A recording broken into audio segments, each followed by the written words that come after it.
Good evening, and thank you for joining us for our second annual virtual gala at TCAN. Tonight's performance by guitar virtuoso Tommy Emmanuel is going to be simply incredible. You're going to have the opportunity tonight to see the show that was recorded a few weeks ago, and we're happy to be able to share this with you tonight. Evenings like tonight are only made possible by the great support that we have of our community of members, but most importantly, because of the generosity of our sponsors. Our signature sponsors tonight are Kate McDonough and Ed Berman of Atlantic Vision, and Jack Bemission and Elaine Burns. Thank you so much for your contribution and your support. While this gala is shaping up to be, again, one of our more successful events, we're really uncertain about where the future of this pandemic is going to take us. We've had a tough 2 years, but with your support, we've survived, and we are looking for great success and continued survival in the years to come. So thank you very much, and enjoy the show. Welcome to TCAN Virtual Benefit 2021. Tonight we celebrate 24 years of arts programming in Natick Center at TCAN. And I'd like to take this opportunity to thank all of the staff members, the board members, and volunteers who make TCAN possible. Thank you so much. Tonight's performance by Tommy Emmanuel was recorded in front of a small audience of about 100 guests in November of 2021, just 4 weeks ago. That event was made possible by our event sponsors, and I'd like to thank each of them for their generous support. Thank you. I also want to thank the event volunteers who worked so incredibly hard to make that evening a success. We appreciate what you do. The TCAN wouldn't exist without the support we get from our volunteers. So thanks so much to you for your help. Before we get started with the concert tonight, we have a very special message from a longtime friend of TCAN. 1, 2, 3, 4.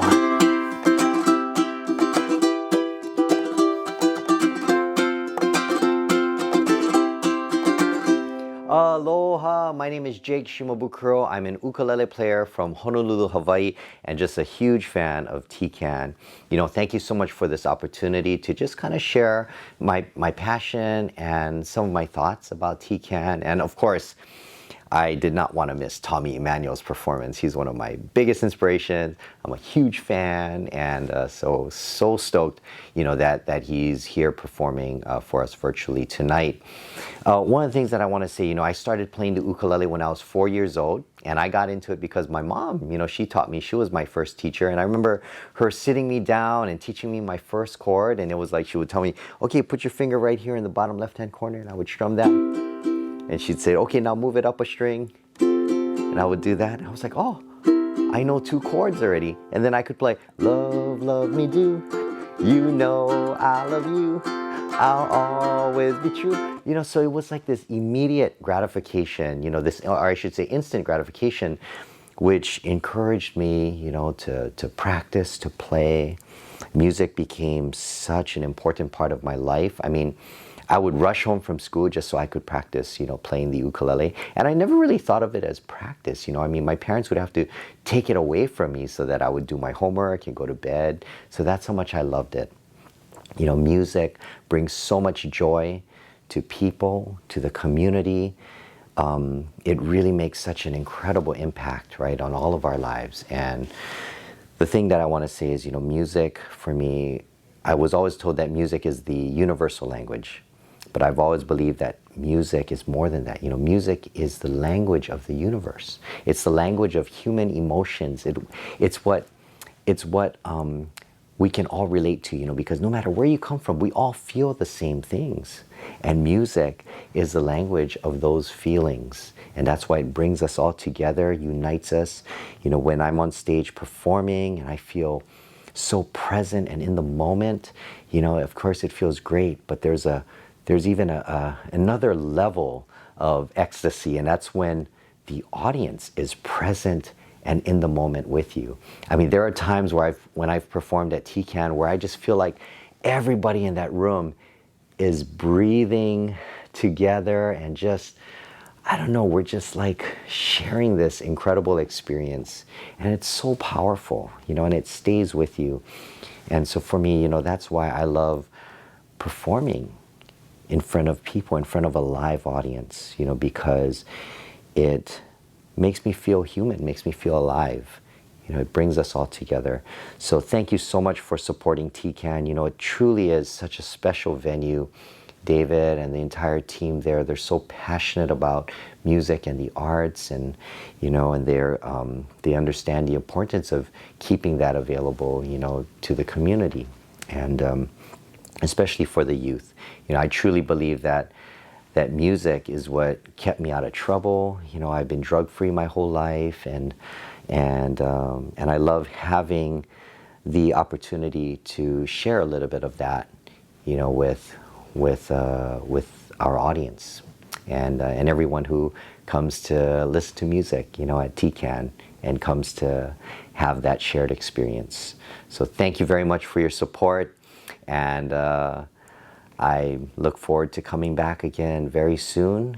And be safe, everyone, and thank you so much for your support. Keep supporting TCAN as much as you can, and aloha to all of you. And we'll hope to see you somewhere over the rainbow.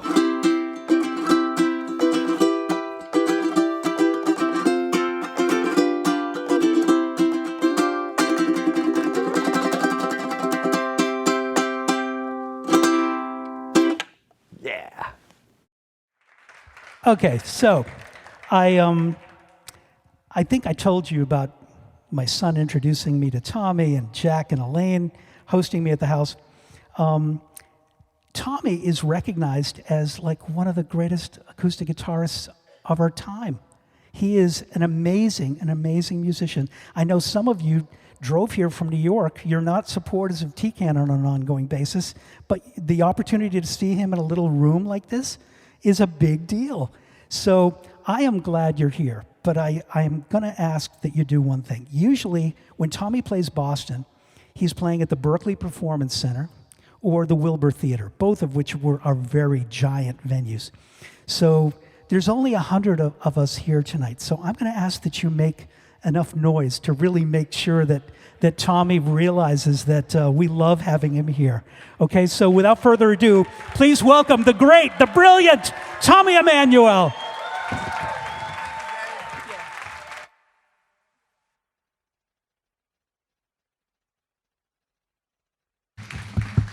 Thank you, Dave. All right. Well, hello. Oh, it's good to be in a room full of givers. I tell you that. Bless your hearts. Thank you so much. What a pleasure to be here. I haven't had a chance to catch up with anybody.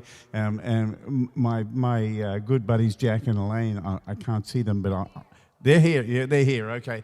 Well, I know that they'd like me to do a medley of my hit. And so I'll leave that with you.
Thank you very much.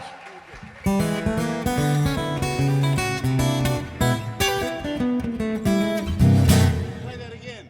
Oh,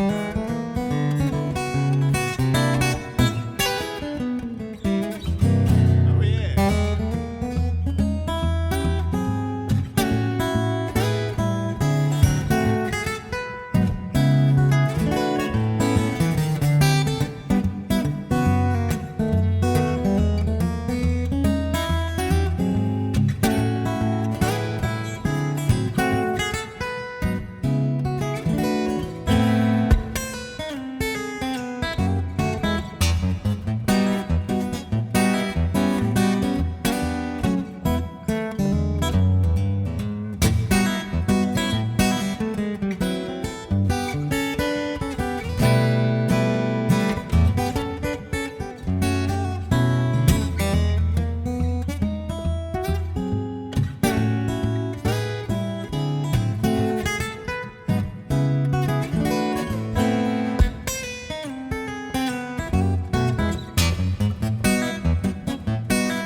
All right, thank you.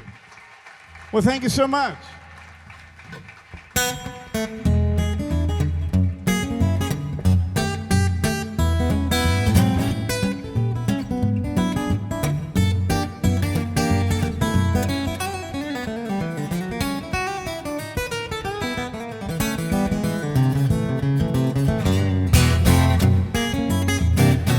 Way down in old Kentucky, there's a fella mighty lucky. The way he makes the guitar moan.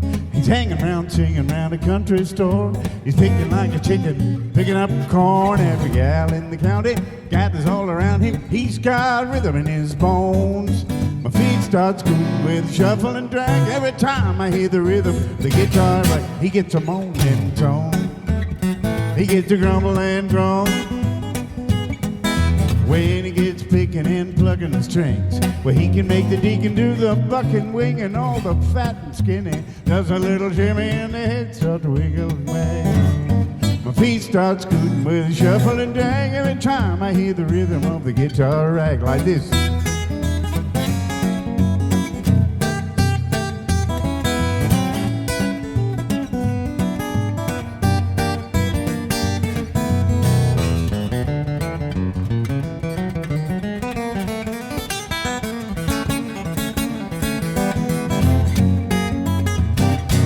He gets a moaning tone.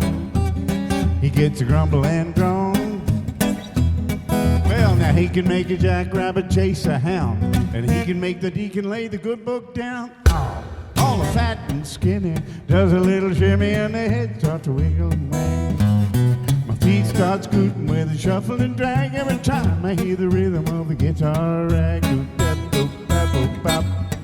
Boop, bap, boop, bap, boop, bip, bip, bip.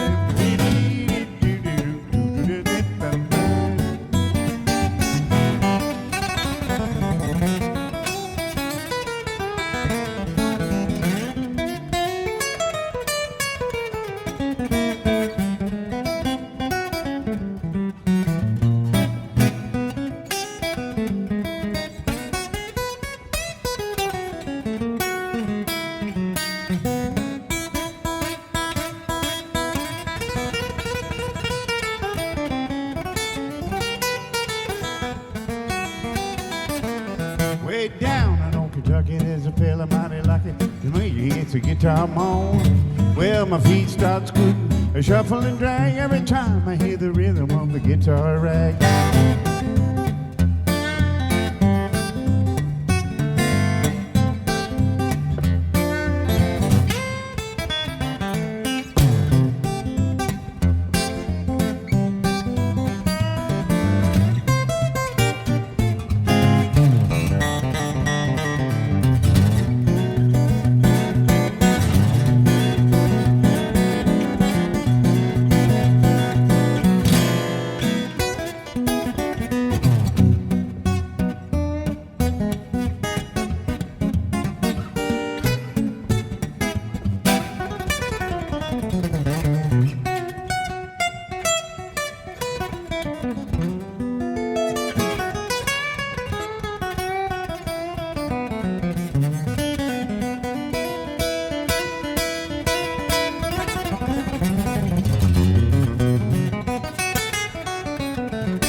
that 9-pound hammer, it's a little too heavy for my size.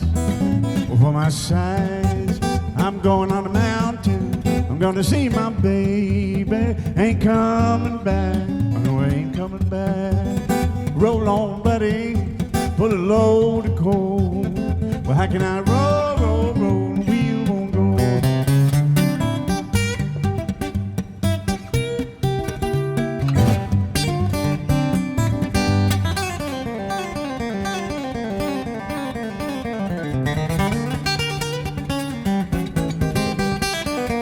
It's a long way to Holland, it's a long way to Hazard, just to get a little brew, just to get a little brew.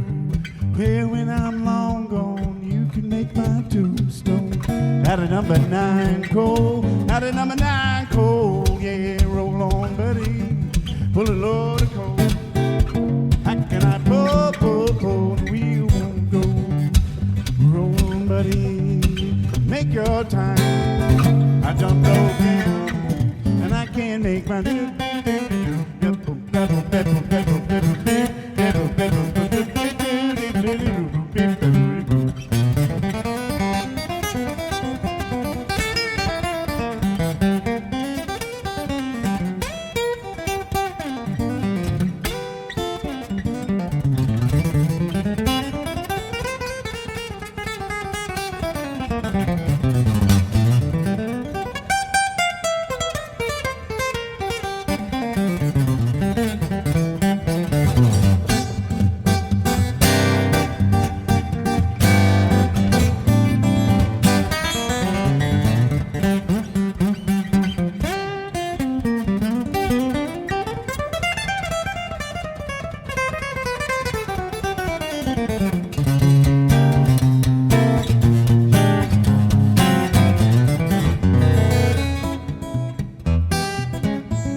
You can make my tombstone out of number 9 coal.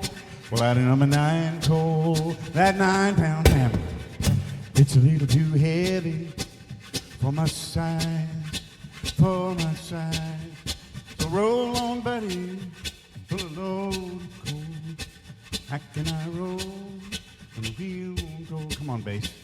Roll on, buddy, pull a load of coal. How can I roll, roll, roll when the wheel won't go? Okay, take it, boys.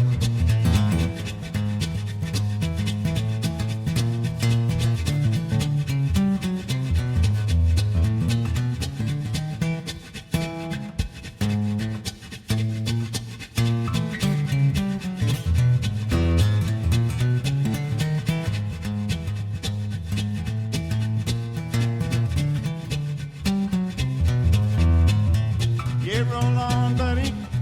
Why do you roll so slow?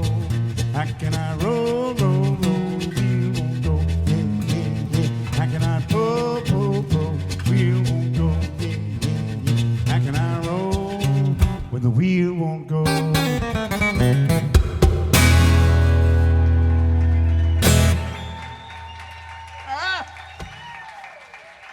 Oh, what's going on?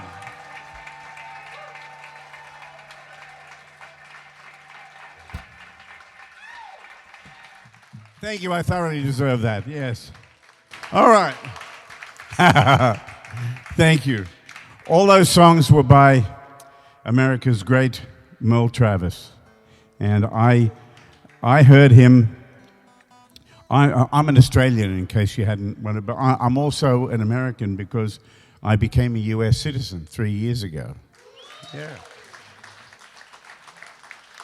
And 'cause as I had a chance to tell the judge who presided over the swearing-in ceremony at the courthouse in Nashville, where I live,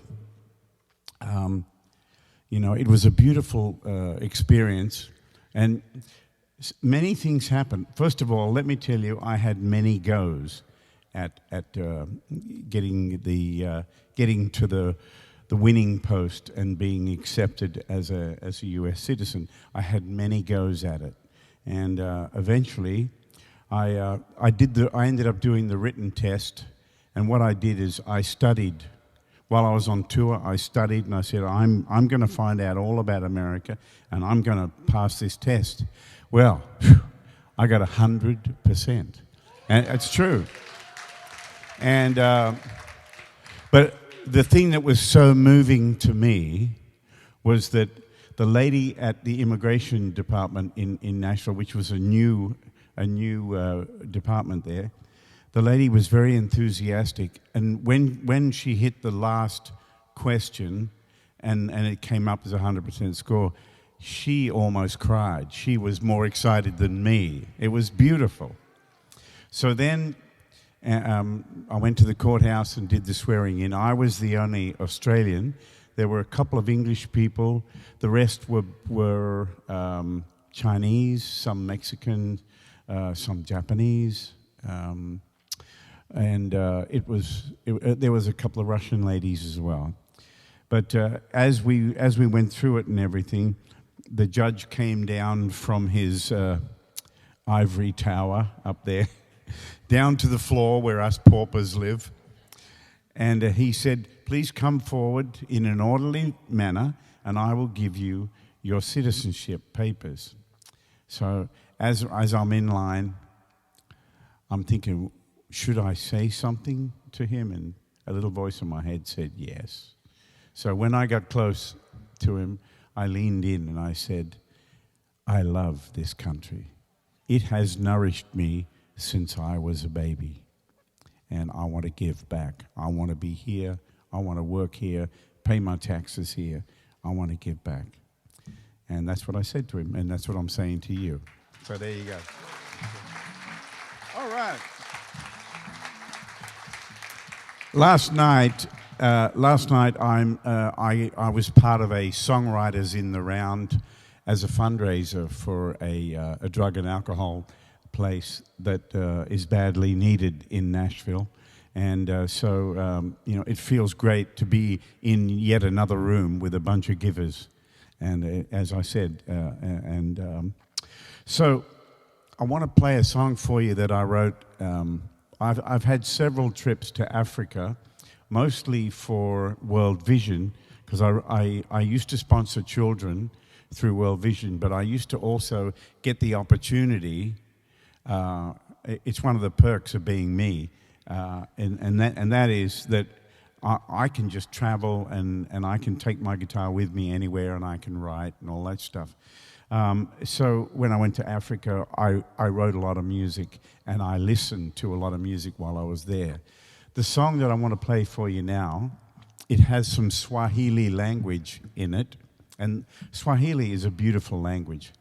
So I read about this lady who worked for the church in Chicago, and she was told about a lot of orphans, that there'd been some big trouble in Tanzania, and there ended up being nearly 200 orphans who had no family and who had no hope. And she quickly got all her friends together, and they went over there with some machinery. They took sewing machines, knitting machines, all that sort of stuff. And she took a bunch of her friends with her, and they ended up, Oprah Winfrey heard about this and paid for a big building to be made and some accommodation.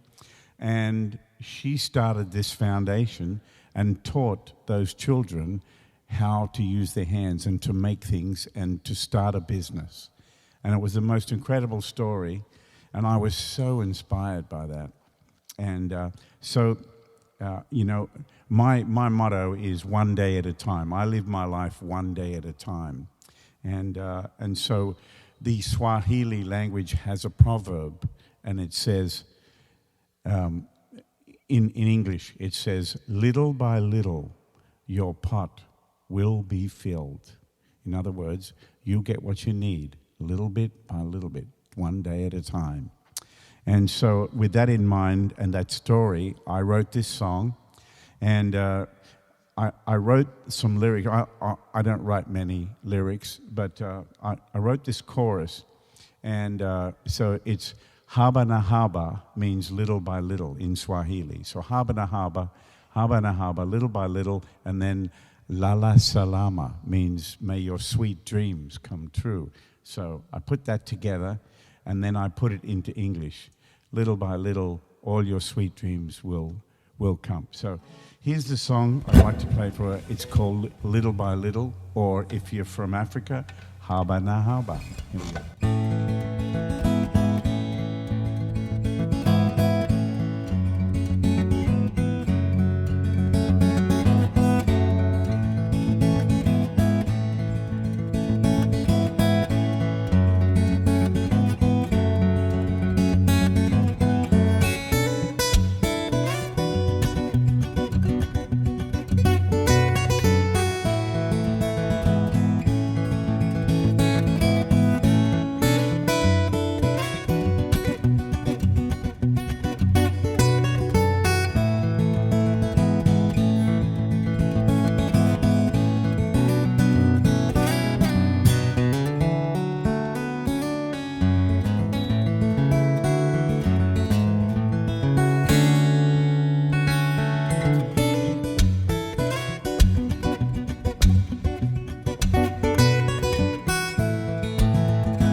Little by little, all your sweet dreams will come.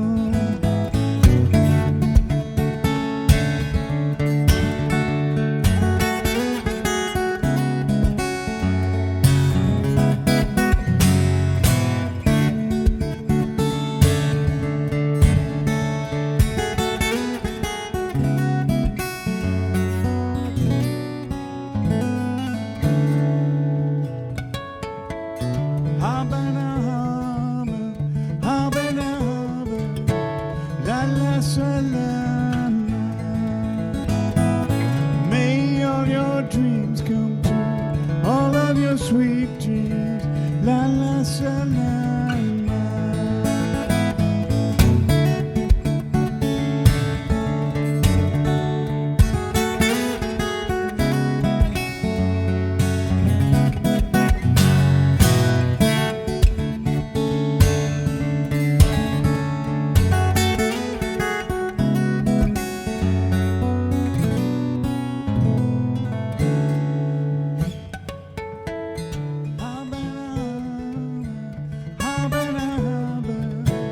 La la salama. Little by little, little by little, all your sweet dreams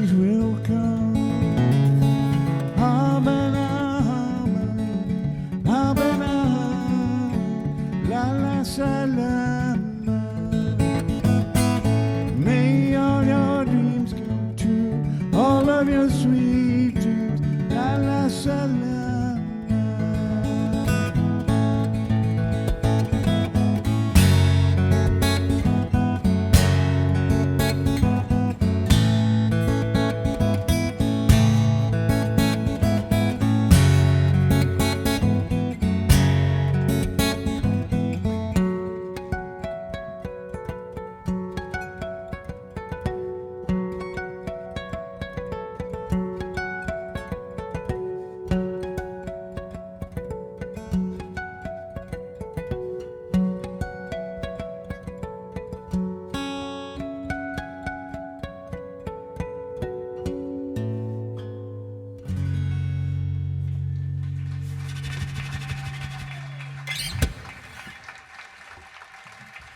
Thank you.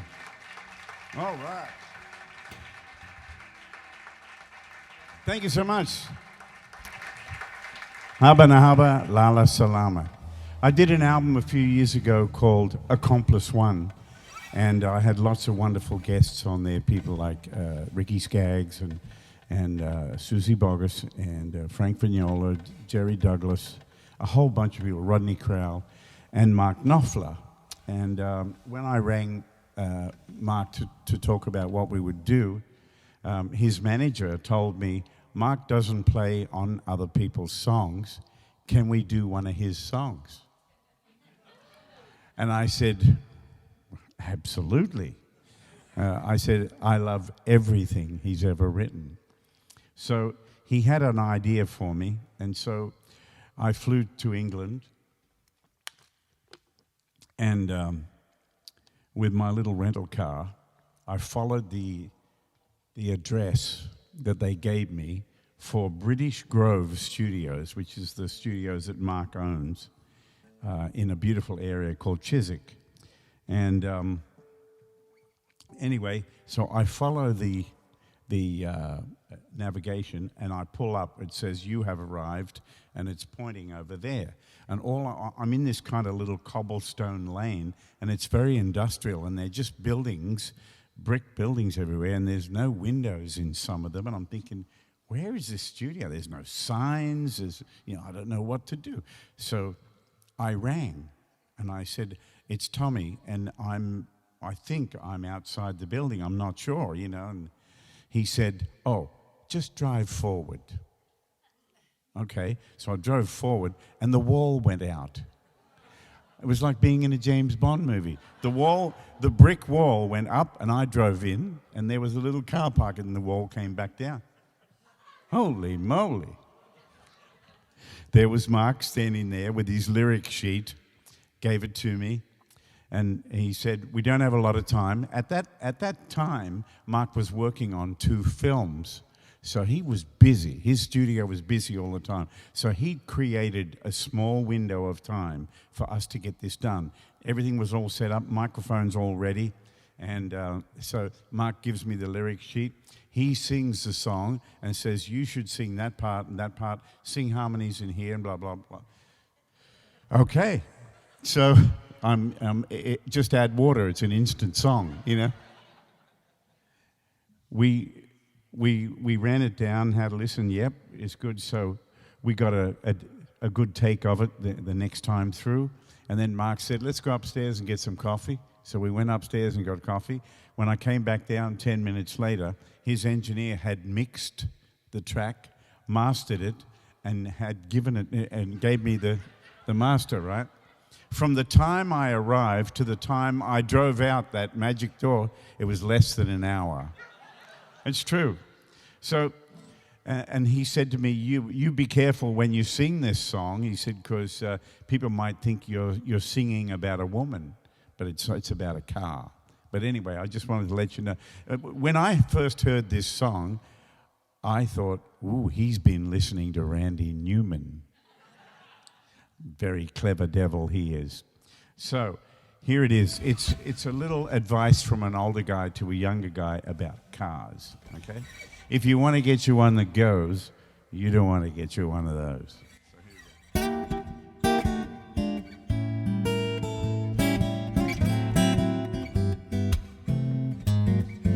That old car would like to break your heart, but she's too far gone, even start. Take it from ones who know, son, you don't want to get you one of those. She's always been as mean as she appears. Ain't done no rock and rollin' for years.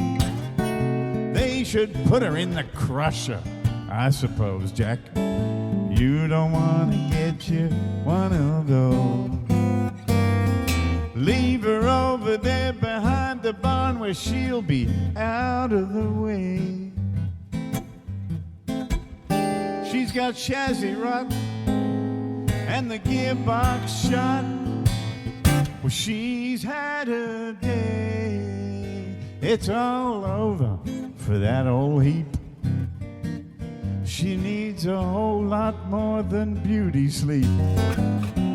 If you want to get you one that goes, you don't want to get you one of those. Tell 'em, guitar.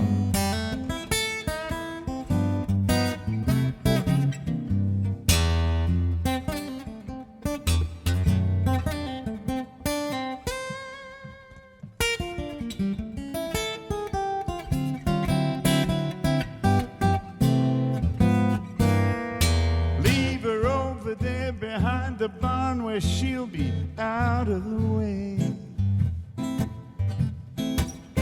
She's got chassis rot and the gearbox shot. Well, she's had her day. It's all over for that old heap. She needs a whole lot more than beauty sleep. If you want to get you one that goes, well, you don't want to get you one of those. You don't want to get you one of those.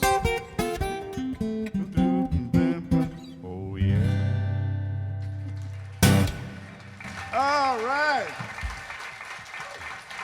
Thank you. Thank you. I want to play you a brand new song from my album, Tommy Songs, which I know I signed a whole bunch, so I'm assuming that you're all going to get one tonight. It's a double album. It's called Tommy Songs because I wrote all the songs. Woo! I've been paying those Lennon and McCartney rates for a long time. Anyway, so because I don't really write lyrics that much, I basically, what I try to do is tell stories without words. And so this is one of those stories that came together. I was at a train station in Paris, not in Texas. There's another one. It's in France. That was a Texas joke right there. We were in Texas last week, and so when I said not Texas, everybody just cracked up, you know. So, yeah. You guys are a little slow tonight, but anyway, the hotel I'm staying at, the rooms are so small, the mice have got a hunchback. Come on. See, there you go. A little Henny Youngman got you going there. Anyway, I saw this at the train station. I saw this billboard for Harry Potter World, and I started thinking about those movies and the music and all that, and I started writing this tune, and I'd like to play it for you. It's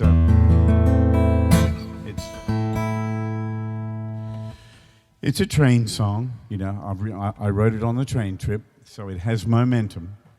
And when I got to Germany and I played the song for my friends, one guy says, "What is fueling this emotion?" And I said, "Oh, thank you. You just gave me the title, Fuel." So there, see, when you're a songwriter, I'm giving you all these little tips tonight at no extra charge. When you write a song, it's important to give it the right title. So fuel is a good word because, you know, fuel means so many things. So it could mean emotion, it could mean food, it could mean gasoline, it could mean anger, it could mean compassion, anything. So here it is. Fuel, hope you like it. Can't wait to hear it myself. All right, here we go. Check it out. Whoa, I'm in the hood. I'm with my homies.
Thank you, that's fuel.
Thank you so very much. All right.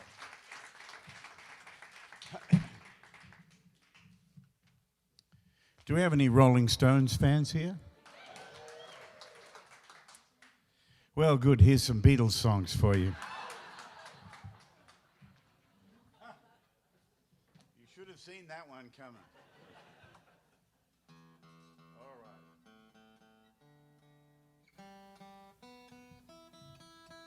You know, it's funny, but when I was a child growing up in Australia, the Beatles were huge. I mean, they were, I think at one point they had 5 songs in the top 10 in Australia. Pretty amazing. And I remember my mother saying to me, "Don't listen to that rubbish." Right? And so, and then years later, I'm playing a concert in her, the town where my mum eventually lived. And I'm playing in a big hall, and I play my version of Michelle, the Beatles song, and I play all my harmonics like I just did for you in Somewhere Over the Rainbow, play Michelle like that. And at the end of the night, my mum comes up and says, "What was that beautiful piece of music?" I said, "That was the Beatles, Mum." Woo, I tell you, look out. Yeah. Anyway, so let's think about who were. Let's start with a George Harrison song. Because George needs the royalties. You see that? I'm putting the capo on pretty high, so pretty high up the neck, right? So when you're going to put a capo, especially one of these ones that goes like that has a spring on it, you lift the guitar up. Don't try to put it on like that and hold the guitar. Lift the guitar up, look down, see which fret you want to put it on, squeeze it, line it up, and then just slowly drop it on like that. And it's in tune. So these are the little tips I was telling you about earlier that don't cost you any extra. So yeah, pick the guitar up like that on an angle and drop it on nicely. Because then you can go, which is what I do. You know, you got to stand out from the herd. So, you know, and instead of being a guy who puts capos on, I flip them off. Anyway, so there we go. So I'm just lining it up, and now I learned this from a bluegrass player. That sometimes when you put a capo on, it makes the guitar a little sharp in pitch, it stretches the strings a little. So you just take the palm and push down like that on the strings.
Will you still need me? Will you still feed me when I'm 64?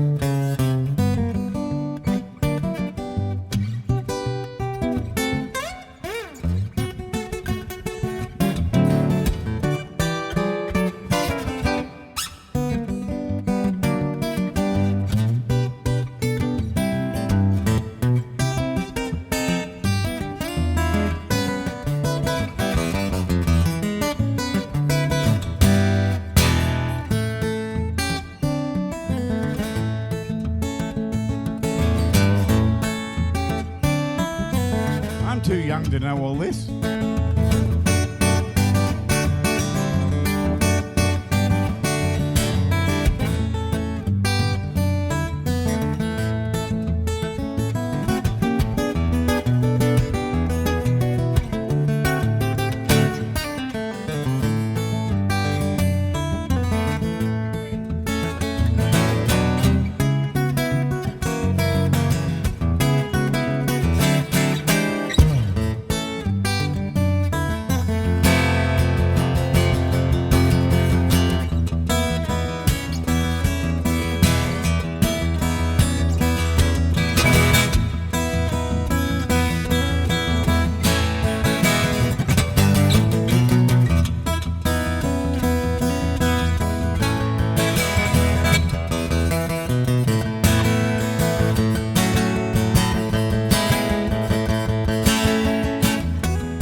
Well, now, folks, you got to imagine that you're at the piano doing this part here with your right hand. And now here comes your left.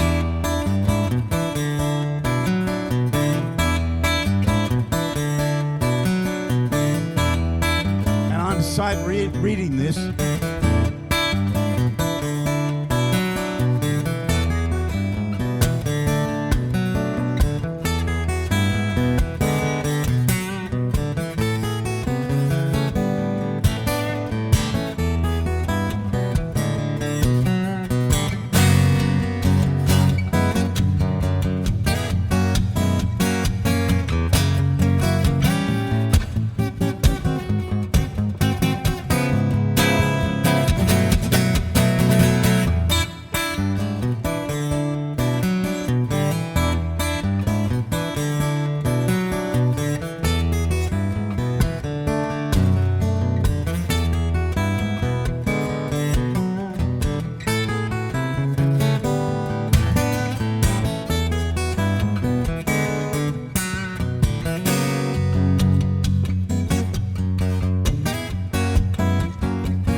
Oh, thank you very kindly. A Massachusetts ovation. Thank you.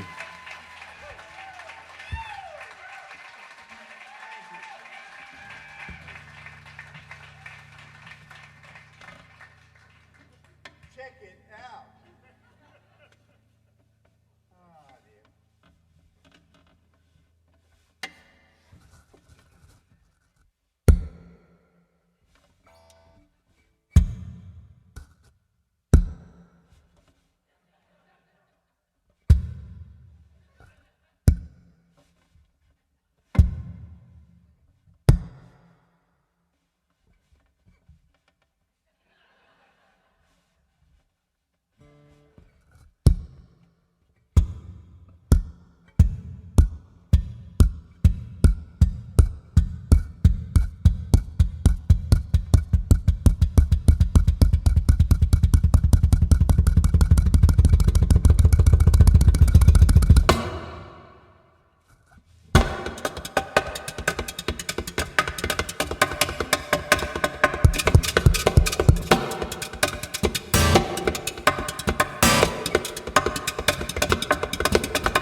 Yeah. Thank you.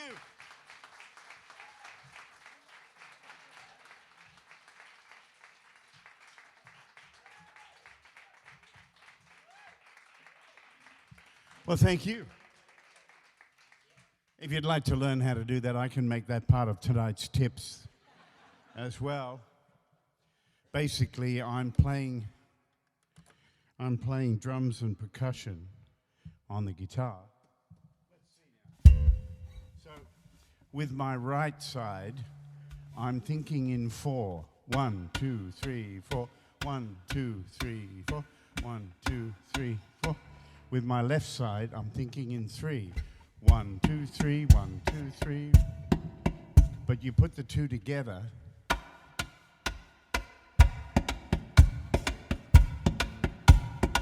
and it just sounds like music, doesn't it?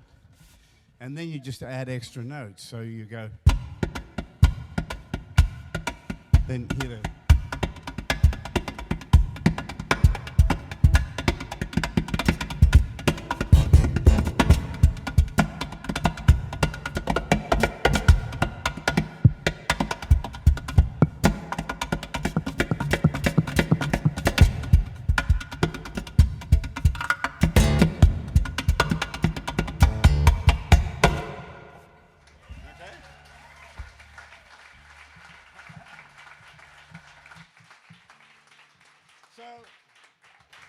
Let's just give you a little understanding of how it works.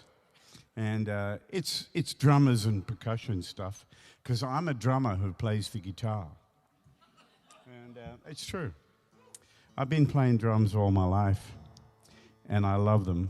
In fact, one of my greatest experiences still to this day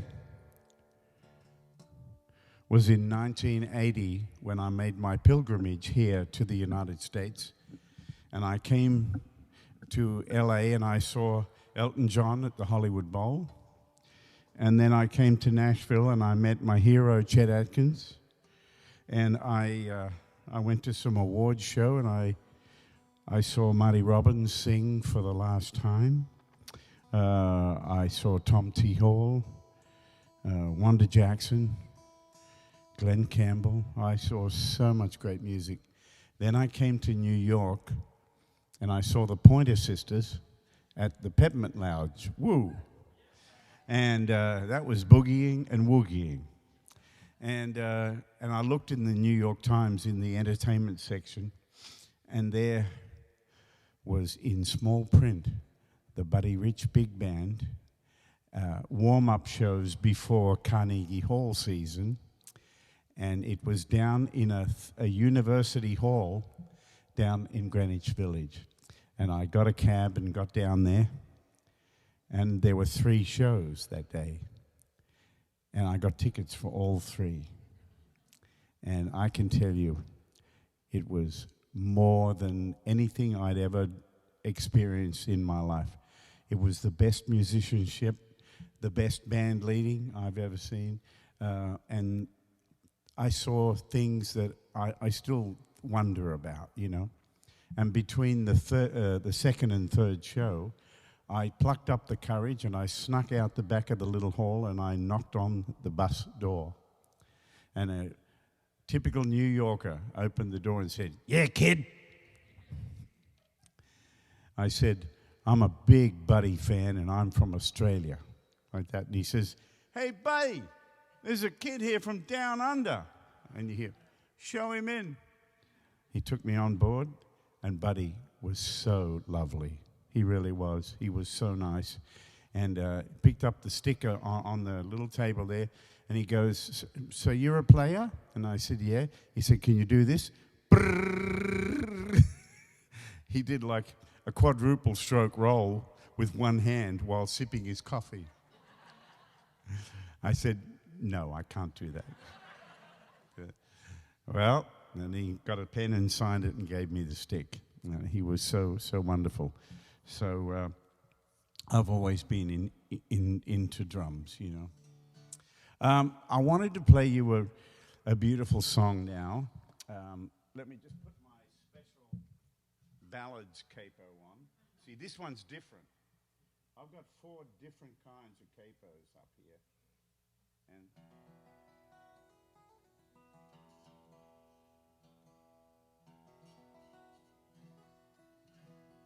now, you may not be able to see it from there, but some people wonder what this thing is here. It's a black hole, isn't it? Normally there's a hole, but there's something covering the hole. You know what it is? It's a piece of rubber. And what it does is it allows me to turn the microphone to 11 on the inside and turn the electronics under here to flat out as well. And that's how you get the sound. So I'll switch it on. Check it out. Whoa.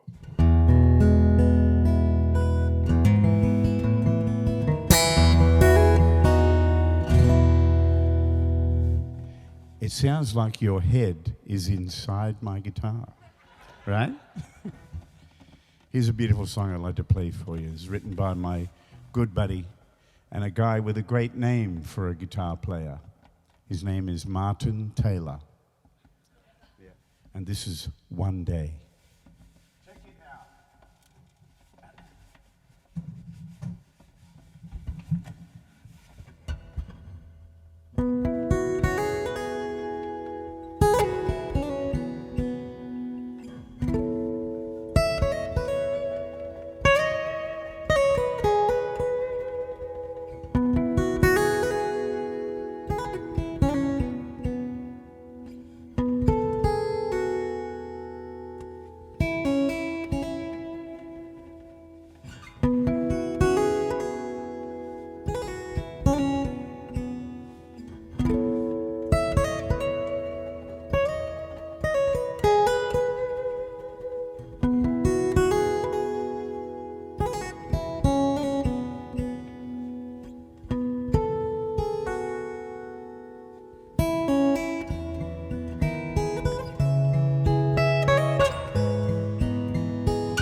Thank you. That's one day. Isn't that beautiful?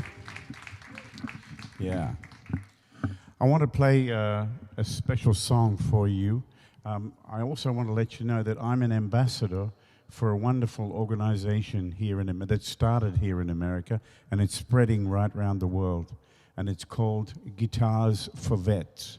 And basically what we do is men and women who have served their country, who need our love and support, they need something more than drugs to make them feel better. We want to encourage all people to take up music, and so a lot of people who have that kind of PTSD and who have stress from being at war can get dedicated to an instrument. And so thanks to Guitars for Vets, what we've done is we buy guitars in bulk, and there are more than 2,000 volunteer guitar teachers right across America, giving a man or a woman who is a vet or who has served their country and needs our help, giving them a guitar for free and a lesson every week and a chance to jam. Yeah.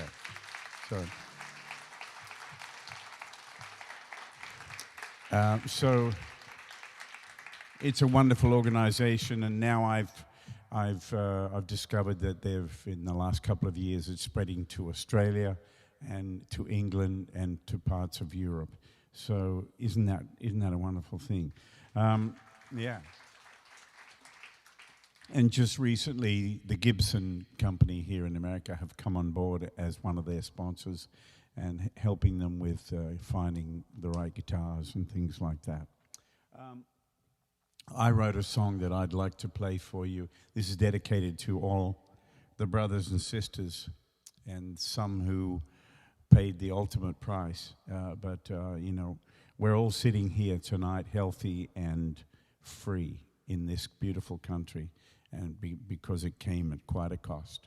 So we'll dedicate this to all the brothers and sisters that we know that have done that, and all the brothers and sisters that we can't see that may be in this room tonight.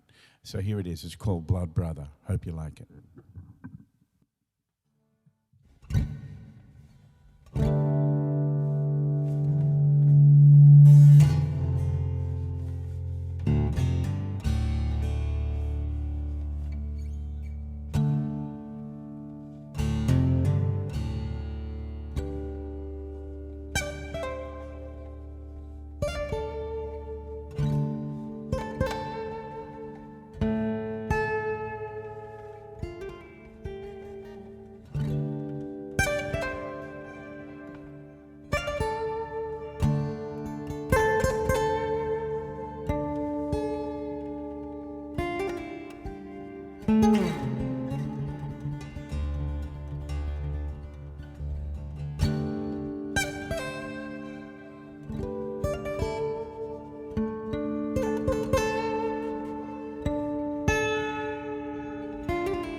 Thank you, that's Blood Brother. Thank you. All right. Thank you.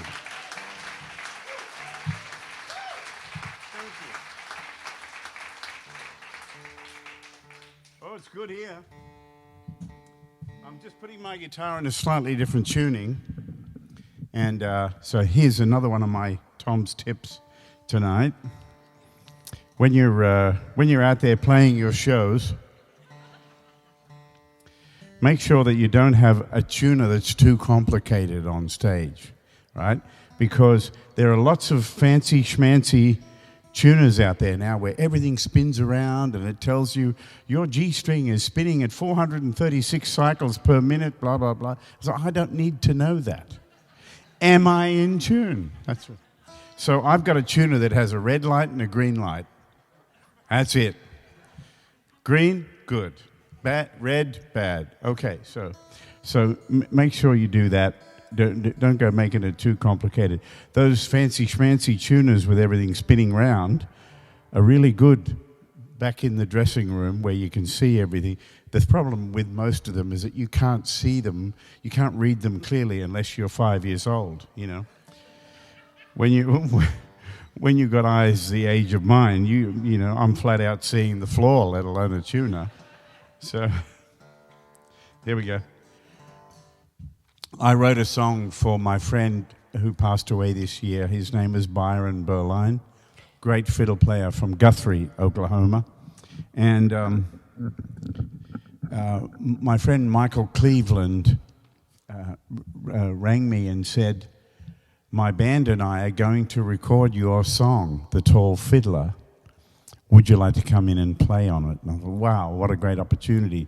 If you haven't heard Michael Cleveland, he's a genius. He's a brilliant fiddle player. And his band are called Flame Keeper, and they're the real deal. This is great bluegrass music. And anyway, so they wanted to do this song of mine. We came in and we played it live like we were on stage, and it was so wonderful. And that was the first time I ever won a IBMA award, a Bluegrass Music Award for Song of the Year. So that was pretty special. I've lost my capo, but I threw it away 3 times. Anyway, don't worry. I just happen to have another one. David Copperfield's got nothing on it. So here I go. Capo 2nd fret. So that's what you lift the guitar up a little. Get it and drop it on nice there. And so it's not quite perfect. Now, if one string is a little sharp, you just give it a little tug like that.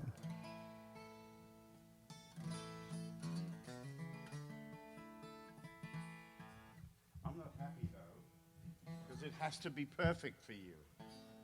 Because this is the Boston area, where you get your coffee. You get good coffee if you go to Jack and Lane's, I can tell you. Oh yeah. All right. Okay, so this song, I wrote this tune, and I can't play the fiddle. You know, I'm the world's worst fiddler. Sounds like someone strangling a cat. So I wrote it in the typical bluegrass fiddle style. And like most of those bluegrass tunes, you know, they start out at this tempo, and then when they're ready, they jump up, they double the tempo, and everything gets real fast. So that's what's going to happen. Right?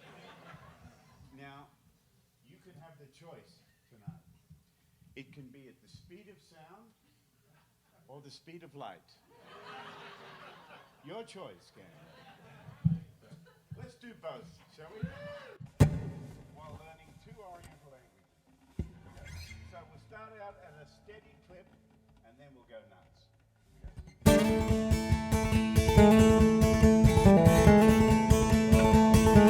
I like it already.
Let the smoke clear.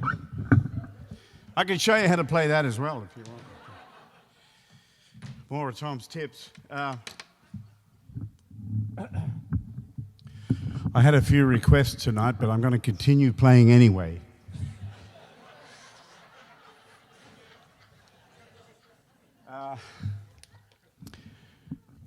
You know, I remember when I was a little boy, 4 years old, 5 years old.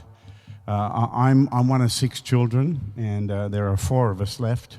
Back in 2018, we lost a brother and a sister a month apart. It was the strangest days of my life. But my older brother, Phil, him and I started playing music about the same time. And he was the lead guitar player. I was the accompanist. That's my gig, man. That's musicians talk. My gig, man. I can dig it. Whoa, what a feeling.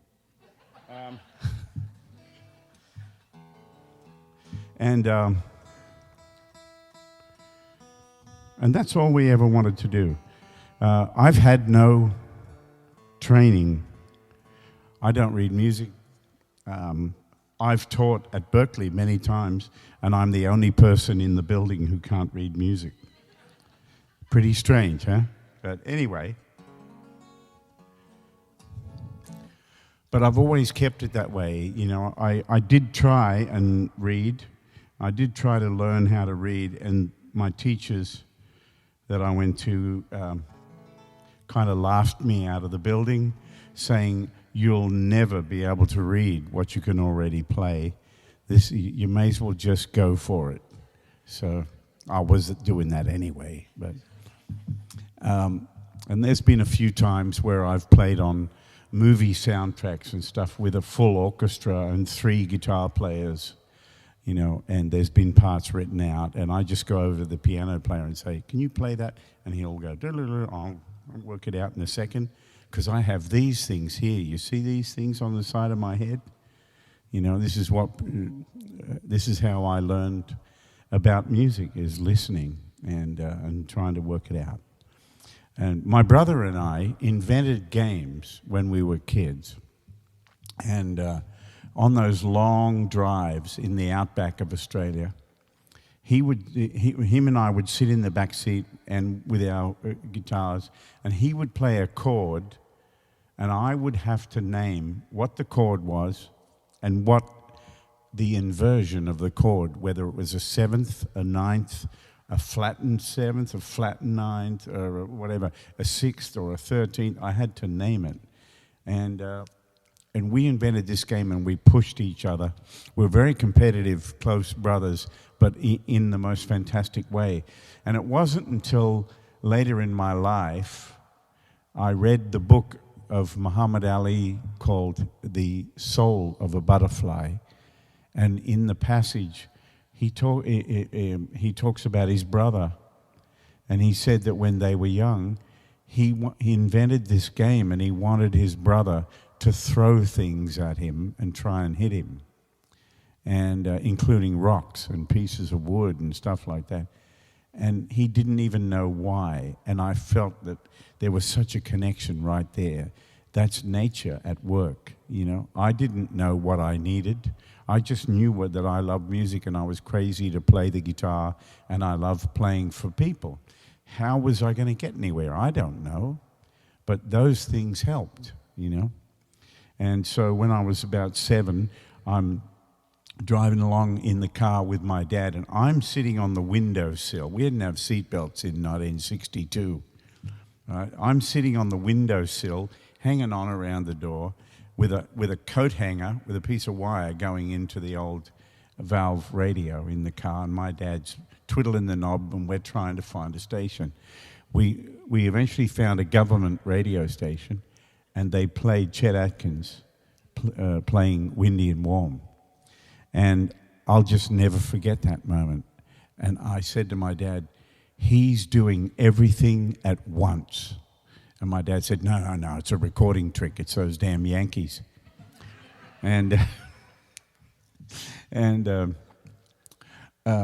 but I could just hear that, and I don't know how to explain that. How does a 7-year-old know what's going on there? I don't know. And I started to try and work it out. But the thing that I remember about those early days, ladies and gentlemen, is that Chet Atkins was the name on everyone's lips. Everybody was talking about him. Every guitar player was like, yeah, but have you heard Chet Atkins? I mean, what's the point? You know, what's the point in us continuing when he's that good, you know? And his records sounded better than everybody else's. And so when my dad passed away when I was 10, I decided that I would write a fan letter to my hero, Chet Atkins. So I found an address on the back of one of his records, and it said, Chet Atkins, it said RCA, Nashville, Tennessee. So I wrote a fan letter, and I put it in an envelope, and I put Chet Atkins, Nashville, America on it. And he got it. It was probably delivered on horseback. But he got it, and about 3 months later, I came home from school, and my mum said, put your bag down and go into your room. There's something on your bed. And I went in there, and there was this big brown envelope, and it had American stamps with eagles on them and stuff like that. Ooh, couldn't believe it. And I opened it, and my heart just leapt when I saw that it was a letter from the desk of Chet Atkins. I couldn't believe it. Could you believe that in those days, the busiest man on the planet took time to write to a kid from nowhere, the other side of the world, sent me a black and white photo signed to me. Can you believe that? It's amazing. Yeah. And so when I got that letter from him and the photo, every now and again I would drop him a line, and he would always answer with a little thing from the desk of Chet Atkins or whatever. And then when I came here in 1980, I rang his office, and he answered the phone. And I said, I'm looking for Mr. Atkins. And he said, this is he. I said, Mr. Atkins, this is Tommy Emmanuel from Australia, thinking he won't have a clue who I am. He said, hey, Tommy, I was just listening to your tape. I was just playing it for a friend. Where are you? And I said, I'm down the road at the Holiday Inn. He said, well, get over here. Come on, I'll see you. I couldn't believe it. So I jumped in my little rental car and came straight over to his office. And I'm sitting downstairs with my heart just pounding, and I'm sweating, and I'm nervous, because all my fears suddenly came to grip me, right? I was about to meet my hero and probably have to play for him, and I suddenly started thinking, what if he hates what I do? What if I'm just an awful bad version of him, and he'll feel so bad? Yeah. Anyway, so all this stuff is troubling me, and he comes down the stairs carrying one of his guitars, comes straight over to me, put his arm around me, and he said, you want to pick a little? And I said, is there a mustache in Mexico? And we went into a side room downstairs at his office, and I launched into Bobby McGee, and I got to the end of the first verse into the chorus, and he just jumped in, and it was just like that. It was so beautiful. He knew exactly what I was doing because I'd stolen it from him, and he knew exactly what was going on, but it was so nice, you know. It was so beautiful, and what he played, he made me sound real good, you know. And so this went on for a while, and then he took me upstairs, and there was a guy from the Maine area named Lenny Bro, and Lenny was in the office upstairs, and I could hear him, and I knew exactly who it was. So the three of us sat there and played for hours. And there was a there was a professional cassette recorder with a microphone in the middle of the table, and not one of us thought to switch it on. And I'm the only one left. I have it up here. So, but he was, so sweet to me. And then years later, I got a call in my house in Australia, Chet saying, "Would you like to come and record with me?" And it's like my life became full circle, and all my dreams came true. I didn't believe it, but it's true. That's what happened. And so, those people that might be here tonight who want to play music, I definitely encourage you to do that, because in life, anything is possible. You just got to give it your best. That's really what it's about, and play it with all your heart, and just be yourself. I wanted to sing a week before Chet passed in 2001. His doctor had called me and said, "You should come now." So I jumped on a plane. I was in England. I jumped on a plane and came over to Nashville. And I had a lovely afternoon with Chet. And he was in the final days of his life. And he was in a wheelchair. And we just hung out. And he told me stories and stuff like that. But I showed him a photograph of my dad that my mum had given me. And Chet said, "Oh, open that drawer." And so I opened the drawer, and he fished around in there and pulled out a photograph of his dad.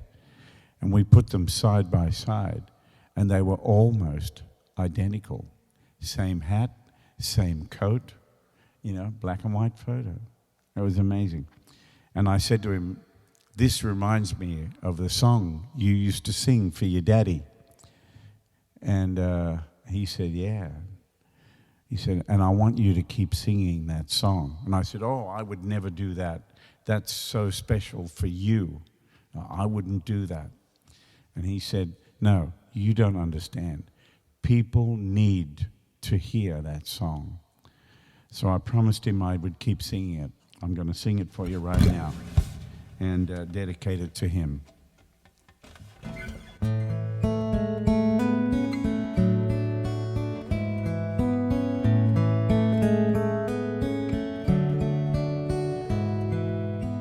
When I was young, my dad would say,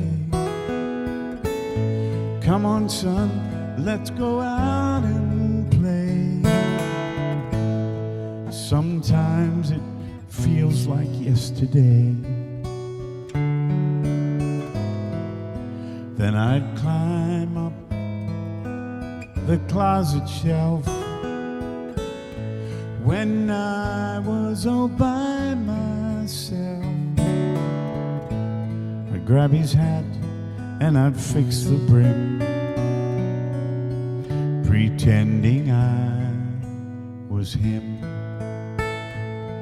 No matter how hard I try, no matter how many years go by, no matter how many tears I cry, I still can't say goodbye.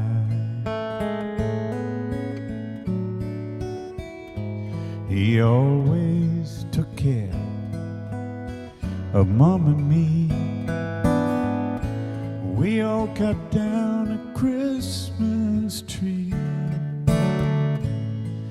Daddy always had some time for me.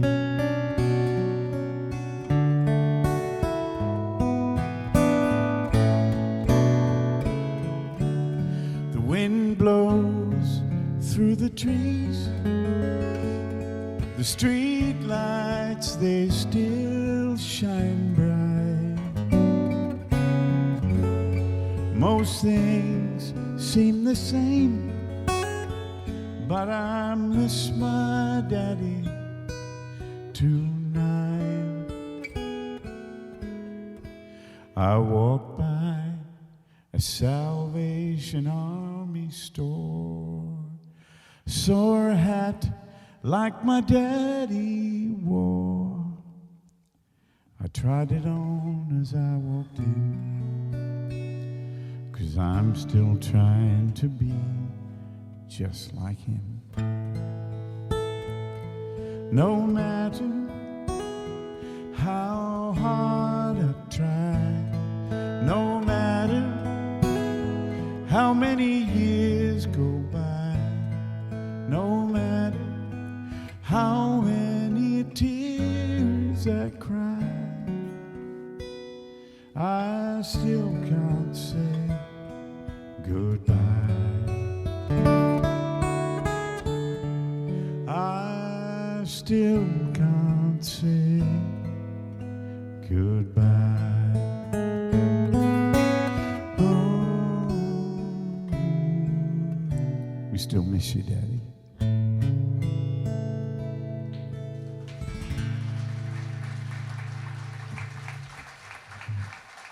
All right. Thank you.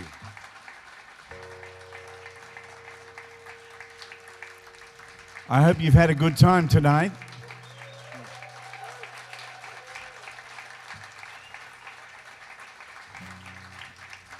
I want to thank David and all his team for the invite to come and spank the plank here in public. What a joy it's been to spend this time with you. I have a little poem that I wrote out that I'm having trouble remembering it, so I just wrote it out tonight. So it's all about infections and epidemics and stuff like that. You ready? Okay, so smiling is contagious. You catch it like the flu. Someone smiled at me this morning, and I started smiling too. I walked around the corner, and someone saw me grin. So, and when he smiled, I realized I'd passed it on to him. I thought about that smile, and I realized its worth. A simple smile like mine could travel right round the earth. So if you feel a smile coming on, don't leave it undetected. Start an epidemic and get the world infected.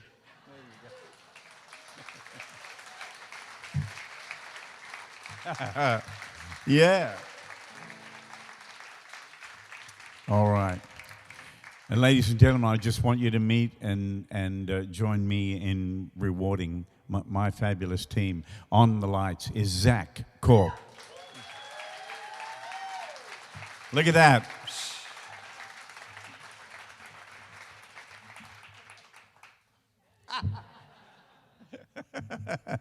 Doing the sound for you. A transplant from Australia who now lives in Kansas City, Missouri. Yeah, that's Steve Law on sound. Yeah. Thank you, Steve. All right. I got to get this shirt back to Walmart.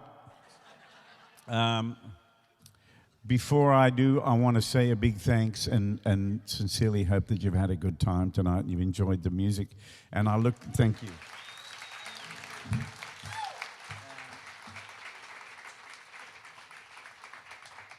And once I've cooled my heels or healed my cools downstairs for a minute, I'll come back up so we can all meet each other and hang out a little before we have to drive tonight. I want to finish with, I'd like to finish with Beethoven's Seventh Symphony, but I don't know it. So I'm going to play one of my tunes and send this out to you with all my love. Thank you. This is a song called Song for a Rainy Morning. Check it out. Whoa, it's on Tommy Songs. All right. Now try and get it right, will you?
Thanks again for joining us for TCAN Virtual Benefit 2021.